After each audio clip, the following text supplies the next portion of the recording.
ఇప్పుడు ప్రశాంత్ కిషోర్ కొన్ని వ్యాఖ్యలు చేశారు. బీహార్లో కనుక తమ పార్టీ అధికారంలోకి వస్తే మద్యపాన నిషేధాన్ని ఎత్తివేస్తామని చెప్పేసి జన్ సూరజ్ పార్టీ అధినేత ప్రశాంత్ కిషోర్ వ్యాఖ్యలు ఎట్లా చూస్తారు సార్? అంటే మీరు ఎవరి గురించి చెప్తున్నారు? కులంతో మీరంతా కోడికత్తికి ప్రశాంత్ గారా? కాలు ఇరిగిన డ్రామా ఆడిన ప్రశాంత్ గారు అని పేరు ఉంది. ఆయన గురించా లేకపోతే ఇంకొక ఆయన? లేదు లేదు, ప్రశాంత్ పీకే గురించి, ప్రశాంత్ కిషోర్ ఎన్నికల స్ట్రాటజిస్ట్ ఆయన గురించి కదా. సీఎం అవుతాడా బీహార్కి? అయితే అయినా వచ్చండి, ఎందుకంటే బలహీన వర్గాలను తొక్కేయటంలో ఆయన మొట్టమొదటి బాధ్యత ఉందని చెప్తారు ఈయనకి. ఓకే, అందుకని ఆయనే చాణక్యుడు టైపులో ఉన్నారు కదా. చాణక్యుడే ఎలాంటి ఆయన తర్వాత చూద్దాం. మన ఆ రోజులో చంద్రగుప్తుడు చేసిన దాన్ని, మౌర్య సామ్రాజ్యం చేసిన చరిత్రలో చాలా అయితే బుద్ధిజం లాంటి ఉన్నత స్థితిలో ఉందని ఎలా చేశారో తర్వాత మాట్లాడదాం.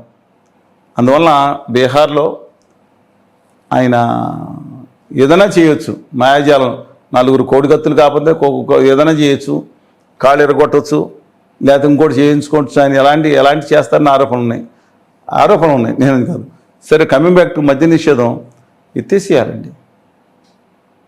మద్య నియంత్రణ సాధ్యమే కానీ మద్య నిషేధం అని పూర్తిగా సాధ్యం కష్టం అండి. అవసరం అంటే రాష్ట్రాలు రామం జరుగుతుందని అంటలేదు. ఇతర రాష్ట్రాల నుంచి లిక్కర్ వస్తుంది, వాళ్ళ సొంత లిక్కర్. మనిషి అలవాటు పడినప్పుడు ఇప్పుడు దాకా బాగా అలవాటు చేసి తాగి ఓగండి అనే కార్యక్రమం ప్రభుత్వమే పెట్టి ఇవాళ అకస్మాత్తుగా ఎంత దారుణం అండి. నేను చెప్తున్నా, పాలకొల్లోనండి 3 బార్లు ఉండేది. బార్లు ఎందుకు కానీ ఇవిడన్నా ఆ బార్లకు దొంగతనంగా వెళ్ళేవాడు గౌరవనీయుడు. నేను చెప్పింది సత్యమండి.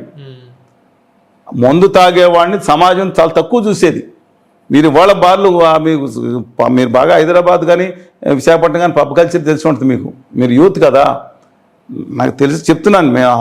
కానీ దొంగతనంగా అలా తలక ఉంచుకుని వెళ్ళిపోయి తాగినాడు. ఇవాళ సమాజంలో తాగినాడు, అరే సూపర్ రా, సోషల్ సొసైటీలా, ఇది కొంచెం సోషల్ డ్రింకింగ్ రా అనే ఉద్దేశంతో వెళ్తున్నారు. ఇవాళ అది ఒక పెద్ద సర్కిల్లో. కింద సర్కిల్లో ప్రభుత్వమే తాగి ఇవ్వండి అని ప్రోగ్రాం పెట్టిన తర్వాత ఉన్నట్టుండి ఆపేస్తే కష్టం అవుతుంది. అందుకని మద్య నియంత్రణ అవసరం. డీ అడిక్షన్ సెంటర్స్ ఆంధ్రప్రదేశ్లో తిరిగి ఏర్పాటు చేస్తున్నారు. It's required, it's need of the hour.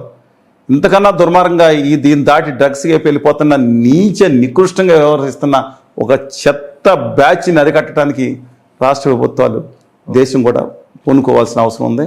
I hope the Prashant Kishor garu if ఆయన పవర్లోకి వస్తే డెఫినెట్గా దాంట్లో సక్సీడ్ అవ్వాలని కోరుకుంటా.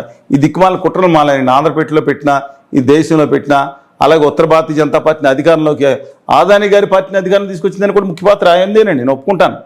ఎన్ని కుట్రలు చేశారో, ఎన్ని కుయుక్తులు చేశారో దాని స్ట్రాటజీలో భాగమై ఉంటారు. ఇప్పుడు ఈ పెయిడ్ ఫర్ దట్.